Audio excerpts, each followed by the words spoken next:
যদি আপনি আপনার ফেসবুকে অতিরিক্ত পেজ ডিলিট না করেন, মানে আপনি কাজ করছেন ২ টা নিয়ে, ওইখানে আপনার আরো ১০ টা খোলা রয়েছে যেগুলো দিয়ে আপনি কাজ করেন না। তো যদি আপনি ওইগুলো ডিলিট না করেন, আপনার কি সমস্যা হবে? ১ম সমস্যা হবে আপনার, যদি ওই কোনো কারণে যেকোনো একটা পেজের সমস্যা আসে, ওইটার কারণে কিন্তু আপনার বাকি পেজগুলোতে কিছু সমস্যা আসতে পারে। এটা কিন্তু স্বাভাবিক। এরকম কিন্তু হয়ে থাকে। তো অবশ্যই যদি আপনার পেজ কোনো কাজে না আসে, যেগুলো আপনি খুলেছিলেন, কোনো কাজ আপনি করেন না, ওইগুলো আপনি এখনই ডিলিট করতে হবে। তো দ্বিতীয় যে আপনার সমস্যাটি হতে পারে সেটা হলো, আপনি যখন কোনো প্রয়োজনে আবার আপনি পেজ তৈরি করবেন, যদি আপনার ফেসবুক আইডিতে অতিরিক্ত পেজ মানে তৈরি করা থাকে, তাহলে কিন্তু আপনি ওই আইডি দিয়ে কিন্তু আর পেজ কিন্তু খোলা যায় না, বা এরকম সমস্যা কিন্তু হয়ে থাকে। আপনাকে অবশ্যই, যদি আপনি এই ২ টা সমস্যায় পড়তে না চান, এক্ষণে আপনার অতিরিক্ত পেজ থাকলে ডিলিট করুন। কিভাবে ডিলিট করবেন? তো অতিরিক্ত ফেসবুক পেজ ডিলিট করার জন্য আপনি কি করবেন? প্রথমে চলে আসবেন ফেসবুকে।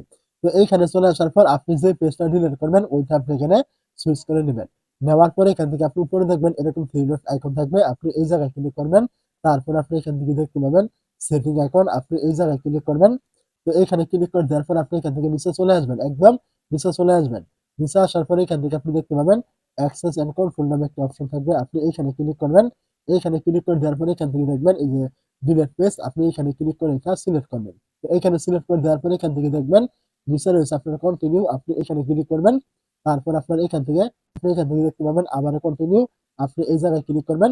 তারপর আপনি এখান থেকে চাইলে আপনার পেজটা ডিলিট করার আগে যদি কোনো আপনার ইনফরমেশন থাকে আপনি এগুলো ডাউনলোড কিন্তু করে নিতে পারেন।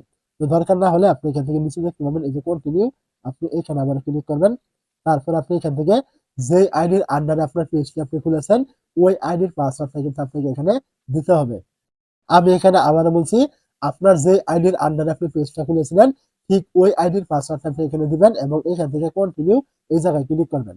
তো এখানে ক্লিক করে দেওয়ার পর আপনাকে ফেসবুক বলবে আপনি এটা আসলে ডিলিট করবেন কিনা। তো আপনি অবশ্যই ডিলিট করবেন। তার জন্য এখান থেকে নিচে দেখতে পাবেন এই যে আপনার ডিলিট পেজ, এখানে ডিলিট পেজ লেখা থাকবে।